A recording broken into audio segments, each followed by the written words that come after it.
Saudações, meus caros ouvintes do podcast Taverna do Lugar Nenhum. Esse aqui é mais um programa, depois de um hiato aí, acho que umas semanas aí sem gravar nada. Eu tô com a vida corrida, né? E o podcast, como eu já falei para vocês, não é a minha prioridade, né, na minha vida, né? Se vocês, é, eu tenho um link no Apoia-se que está no meu site, tavernadolugarnenhum.com.br. Se vocês conseguirem doar R$ 8.000 todos os meses, eu consigo viver só disso. Mas como isso não é possível, então eu tenho que trabalhar, então o podcast não vai ser regular, porque a minha vida é corrida e eu faço nos momentos que dá. Dizendo isso, né, eu ainda estou com essa proposta, né, de fazer podcast sobre a filmografia do Akira Kurosawa, e finalmente hoje eu vou terminar o podcast falando de 2 filmes, sempre fazendo aquele recorte temático, né, que eu sempre faço. Eu agrupo, muitas vezes eu faço filmes, eu faço programas a respeito de um filme só, e às vezes eu aproveito um programa para falar de 2 ou mais filmes, né, que vai ser o caso aqui, que eu vou falar sobre 2 filmes do Akira Kurosawa, né, que falam sobre o tema do envelhecimento, né. Então vai ser o filme Dersu Uzala, de 1975, e o filme Madadayo, de 1993, que é o último filme do Akira Kurosawa, né. Então eu estou encerrando aqui a minha programação, né, que abrange, né, toda a filmografia, né, quase toda a filmografia do Akira Kurosawa, né, pelo menos os filmes mais aclamados e tudo mais, né. Eu sei que tem alguns outros filmes que ele fez que eu não contemplei aqui nessa série, que são filmes que ele fez no pré-guerra, durante o período que ele fazia muito filme de propaganda militar, que eu não consegui esses filmes. Mas não vem ao caso. Pelo menos a parte importante da filmografia do Akira Kurosawa, eu acredito que tenha sido contemplada, né? Desde do primeiro filme conhecido dele, que é a saga do judô, até esse último filme, que é o Madadayo, né? Bem, para quem não sabe, meu nome é Gabriel Vince, eu tenho o site, né, tavernadolugarnenhum.com.br, como eu já mencionei para vocês, lá tenho meus textos. Eu estou postando mais textos do que podcast, então vai lá que tem mais coisas a serem exploradas no site. Resenha de discos, eu tenho alimentado bastante o blog e tudo mais. E eu tenho feito outros podcasts também com temáticas mais variadas, né? O último podcast antes desse são reflexões filosóficas, né? Eu estou lendo bastante José Ortega y Gasset, eu estou me interessando muito, eu estou olhando o que é filosofia, né, do José Ortega y Gasset, e o podcast anterior tem lá um programa sobre a Cama de Procrusto e as ideologias modernas, né? Enfim, né? Sem mais delongas, vamos para o programa, né? Que eu vou falar aqui de 2 filmes, né? Conforme eu falei, que é o Dersu Uzala e Madadayo, né? Bem, vamos falar primeiro do filme Dersu Uzala, né? O Dersu Uzala é um filme de 1975, dirigido pelo Akira Kurosawa, né? E é baseado nas memórias de um explorador russo chamado Vladimir Arseniev, né? Eu espero que eu tenha pronunciado o nome dele certo, provavelmente não, mas ele é um explorador russo que ele atuava, né? Ele fez uma expedição ao Extremo Oriente Russo durante o século XX, né? É interessante esse filme porque é um dos poucos filmes, aliás, é o único filme do Akira Kurosawa que não foi filmado no Japão, né? Durante toda a sua carreira, o cenário do Akira Kurosawa sempre foi o Japão. Aqui ele vai para a Rússia filmar esse filme, né? E é uma coisa interessante, porque a paisagem russa é muito diferente da paisagem do Japão, né? O Japão geralmente é uma ilha muito pequena, né? E tem uma densidade muito maior do que a Rússia. A Rússia ela é muito mais... A Rússia é um território enorme, né? Tem várias áreas, tem várias geografias ali, né? Mas existe uma coisa que não tem no Japão, que são desertos muito grandes, muito vastos, e é interessante porque é uma experiência muito nova para o Akira Kurosawa filmar num cenário tão diverso daquele que ele sempre filmou seus filmes, né? As matas do Japão são muito fechadas, tem muitas florestas densas, até mesmo as áreas urbanas no Japão são muito densas, são muito populosas, assim. Então, exigia muito mais do Akira Kurosawa saber lidar com o espaço, né? E quando ele tem um espaço muito grande à sua disposição, à primeira vista parece que é completamente diferente do tipo de cenário que ele está acostumado a filmar. Será que ele faz bem? E por incrível que pareça, ele filma muito bem em espaços muito vastos, com panorâmicas que até mesmo lembram o John Ford, né? Esse filme do Akira Kurosawa lembra um pouco as composições visuais do John Ford, né? Que ele se aproveita muito, aliás, ele se aproveita muito da natureza, né? Em certo sentido, ele é uma espécie de uma mistura de John Ford com Werner Herzog, né? Werner Herzog é um diretor alemão, né? Que é muito conhecido por filmar a natureza selvagem, né? Ele faz quase um trabalho de dar à natureza selvagem uma espécie de papel em seus filmes, né? São personagens, né? As cachoeiras, até mesmo os animais que são filmados no seu ambiente mesmo, as cascatas, os desmoronamentos e tudo mais. O Werner Herzog tem um papel, ele como diretor, ele tem um papel de dar uma espécie de modulação, uma modulação narrativa para a natureza selvagem sem distorcê-la, né? E aqui o Kurosawa faz a mesma coisa, né? Ele se aproveita muito primeiro das matas densas, que ele já está acostumado, né? Quando o explorador se perde lá nas matas, mas também nos desertos, nas tempestades, e ele consegue manipular a narrativa sabendo utilizar do cenário, né? Mas isso não é o mais interessante, né? Apesar de eu achar muito interessante esse tipo de coisa, não é o mais interessante, né? Aqui a gente está diante de talvez uma das mais interessantes, um dos mais interessantes filmes sobre amizade, né? O filme narra a história desse explorador, né? Desse explorador russo que está fazendo a expedição de levantamento topográfico da Sibéria, né? Ele está trabalhando para o exército russo, né? O russo soviético, e ele é resgatado, ele se perde, né? E ele é resgatado por um caçador nanai chamado Dersul Zala, né? O Dersul Zala, ele é um nativo das florestas que está completamente integrado ao seu ambiente, né? E ele leva um estilo de vida que será inevitavelmente destruído pelo avanço da civilização. A gente tem que entender, né? A União Soviética, né? A Rússia, a União Soviética estava em um processo acelerado de industrialização, né?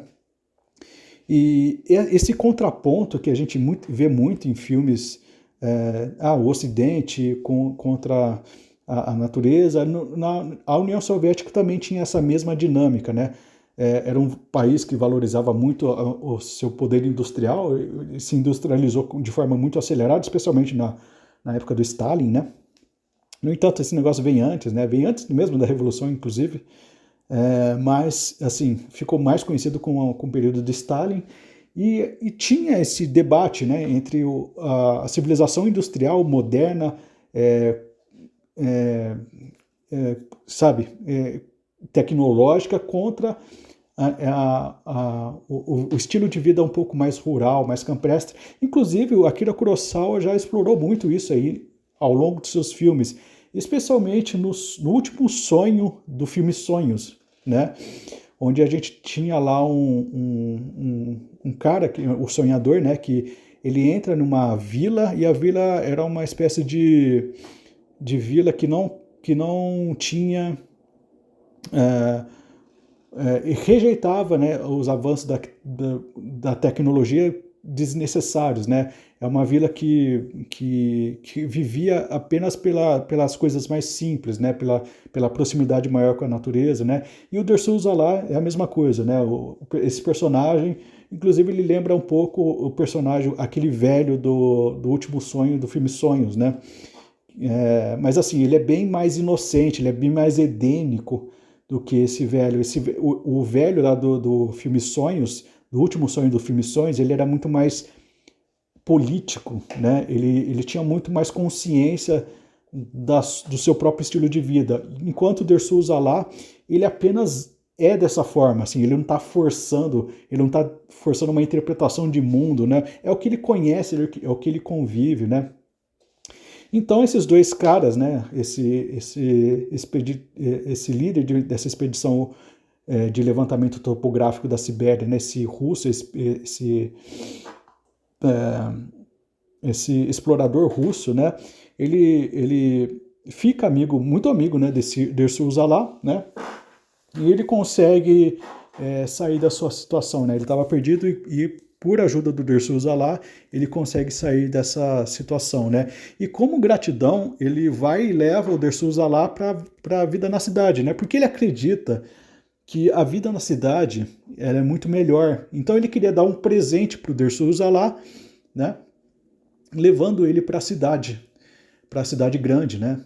E é interessante que ele não consegue se adaptar, né? Ele não consegue se adaptar e ele fica e ele leva a gente questionar, né, essa inadaptabilidade do Dersusa lá, nos leva a questionar se de fato se a gente vive melhor com os padrões mais cosmopolitas da cidade, né? Porque ele se depara com muitas coisas que para nós já estão muito naturalizadas, né? Por exemplo, a vida burocrática da cidade, que tudo tem regras e tudo mais, enquanto para ele as coisas são mais simples, né? Então, será que a gente não tem que resgatar um pouco desses valores mais, entre aspas, primitivos, né? Mas outra reflexão que o filme faz de uma forma muito interessante é sobre a velhice, né? O Dersusa lá era um personagem muito velho, né? E ele é um exemplo de...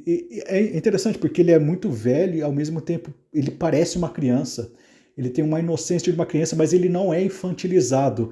Existe um certo... Na construção desse personagem existe um equilíbrio muito bem calculado do Kurosawa para deixar ele inocente, mas não deixar ele infantil. Porque apesar de ele ser inocente, né, ele passar esse ar de inocência, ao mesmo tempo ele passa um ar de sabedoria, né, que é típico dos mais velhos, né? Então, ele é um filme que retrata de uma maneira muito poética, tanto as diferenças culturais entre o homem da cidade e o homem da floresta, né? Quanto o homem mais jovem com o homem mais novo, existe toda essa dinâmica dos contrapontos aqui, né? Que ele não faz questão de dizer quem está mais certo, quem está mais errado, apesar do Akira Kurosawa a gente saber que ele tem mais uma propensão a se simpatizar com estilos de vidas um pouco mais naturais, um pouco mais ligados com a natureza. Ele deixou isso muito bem claro em Sonhos, né? No último sonho do filme Sonhos, e também outros filmes. Acho que Sonhos é o mais representativo dele, porque ele fala muito sobre o drama nuclear e também sobre o Japão está perdendo sua identidade, esse tipo de coisa, que vai também estar em outros filmes como Rhapsody de Agosto, né? E tudo mais, né? Mas ele não enfatiza tanto o lado negativo da cidade, apesar de existir, sabe? Acho que nesse filme, né, no Dersusa lá, ele está mais interessado em mostrar o contraponto e fazer com que nós, né, que somos frutos de uma vida mais citadina, né? Inclusive ele mesmo é um fruto típico de uma vida citadina, né? Ele é um cineasta, trabalha com a tecnologia e tudo mais, né? Refletir sobre até o quanto a nossa sociedade realmente avançou em relação ao homem mais simples da floresta, né? Mas enfim, né? Existe toda essa gama de discussão em Dersusa lá, né? Sobre a velhice, sobre a vida no campo versus a vida na cidade, sobre a amizade, né? Que estão muito bem encaixadas, assim, é um dos melhores filmes sobre amizade, sobre tudo isso que tem na história do cinema, né? E Dersusa lá é um dos melhores personagens do Akira Kurosawa, né? Enfim, temos o outro filme que eu falei que eu ia falar, né? Que é o Madadayo, né? Que é o 30º filme, é o 30º e último filme do Akira Kurosawa. E eu vi pela primeira vez e eu fiquei completamente apaixonado por esse filme, né? Ele é também é baseado numa história real de um professor de literatura alemã no Japão, que se chama Ushida Hyaken, né? Que aqui é interpretado pelo Tatsuo Matsumara. Deixa eu ler aqui direito. Tatsuo Matsumura. Tatsuo Matsumura. E esse professor, né, o Ushida Hyaken, ele é uma pessoa muito carismática, muito bem-humorada, e ele dá aula de literatura alemã por muito tempo, né? E tem 2 gerações de alunos que se tornaram admiradores dele, né? Os professores geralmente têm isso, os professores que são muito queridos, que dão aula no mesmo lugar por muito tempo, eles geralmente têm essa coisa, né? Às vezes, a geração dos pais e dos filhos tiveram o mesmo professor. Eu acho que no Japão isso é mais constante, né? Não lembro aqui no Brasil ter isso, né? Por exemplo, a minha mãe ter um professor que também foi meu professor, né? Eu não tive essa experiência, mas eu sei que existe isso aí. E talvez lá no Japão isso aí seja um pouco mais comum, né? Mas enfim, tem esse Ushida, esse professor Ushida, que ele conquistou o respeito e a admiração de 2 gerações de alunos, né? E esses alunos, né, todas as vezes que ele faz aniversário, esse professor faz aniversário, eles criaram um festival, né, que é celebrado num galpão de festa, que se chama Madadakai, né? Que é um evento festivo, assim, que consiste em comes e bebes, e brincadeiras, e discursos e tudo mais, né? Para homenagear o professor. E por que chama Madadakai? Madadakai significa pronto, né? Sabe quando você está brincando, quando você brincava de pique-esconde, né? Que em alguns lugares do Brasil chama de esconde-esconde, né? Eu acho que na minha época chamava esconde-esconde, né? E esse Madakai, né? Ele significa pronto, né? Quando você está batendo, você está contando lá, escondendo o rosto e você pergunta pronto, aí as pessoas falam sim ou não, né? Então, esse festival Madakai, ele acontece, né? E em certo momento da comemoração, os alunos perguntam, né? Madakai, que significa pronto, e o professor ele bebe uma taça enorme de cerveja e responde Madadayo, que significa ainda não. Isso significa que os seus alunos teriam que aguentá-lo por mais um ano, né? Bem, esse é a trama do filme, né? E vão acontecendo várias coisas, né? Muito interessantes, né, nesse filme. E parece que o Kurosawa, esse filme, ele parece que tem um certo tom de despedida mesmo, né? Porque ele está sempre flertando com esse momento crepuscular, né? Será que ele está pronto ainda para ir embora? Não, vai ter que aguentar mais um ano, né? Infelizmente a gente não. Esse foi o último filme do Akira Kurosawa, né? Não teve outro depois desse. Depois ele veio a falecer, não lembro qual ano, mas existe esse flerte com essa questão do momento crepuscular, né? Que parece ser alguma coisa relacionada também com a própria vida do Akira Kurosawa e sua carreira, né? E, no entanto, esse filme também ele se afeiçoa muito a outros filmes que o diretor já fez, né? E entre as coisas que o Akira Kurosawa mais trabalhou durante a sua carreira foi com figuras anciãs e professorais, né? Eu já mencionei no filme anterior, né, o Dersu Uzala, que fala muito sobre a velhice, sobre a sabedoria, mas o próprio Dersu Uzala, ele é uma figura professoral, né? Ele ensina várias coisas para o explorador russo, né? Ele é um professor também. Então essa figura do mestre está sempre muito presente na filmografia do Akira Kurosawa. Eu posso citar outros filmes, por exemplo, o Barba Ruiva, que a gente tem a figura lá do Dr. Niide, né, que é um professor, é um mestre. Tem o Sete Samurais, que tem a figura lá do Kanbei, que é um mestre também, que é um professor, que as pessoas respeitam ele, né. Tem no Anjo Embriagado o Dr. Sanada, né, ou Sanada, que também é um mestre, também é um professor, também é uma figura respeitável, né?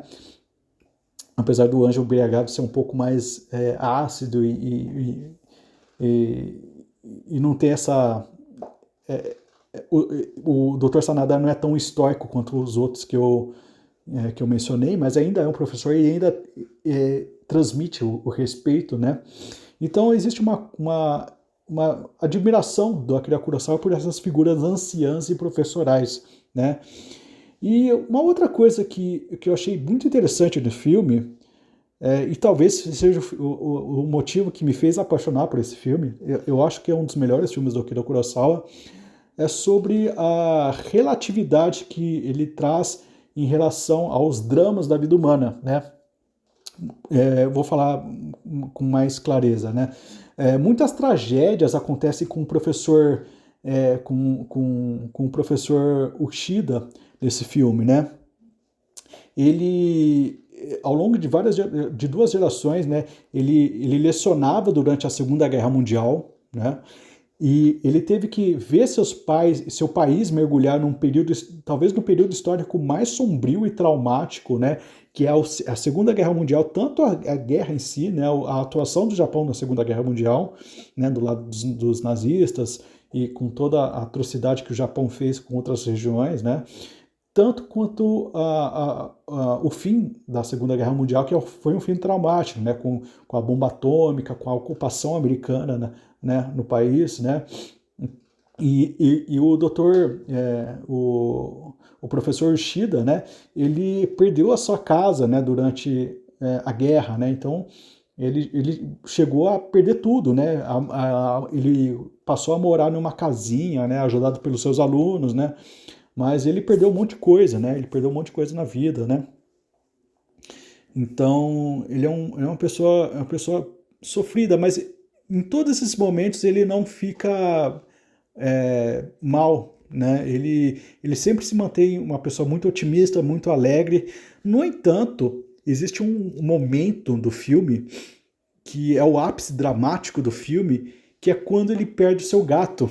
E olha que interessante, né? É interessante quando notar como as tragédias do filme assumem uma dimensão própria dentro do filtro da individualidade do personagem principal. Pois, é assim, se você falar, um cara que perdeu a casa numa guerra, que perdeu tudo, perdeu todos os seus bens materiais, esse cara, ele deve ser muito triste por causa disso, mas não é, todas essas perdas foram perdas, né? Ele sentiu essas perdas, né? Mas, no entanto, não foi tão pesado quando ele perdeu o seu gato, quando ele já estava estabelecido, inclusive, em uma casa e tudo mais. Mas ele perdeu o seu gato, parece que tudo aquilo que ele estava acumulado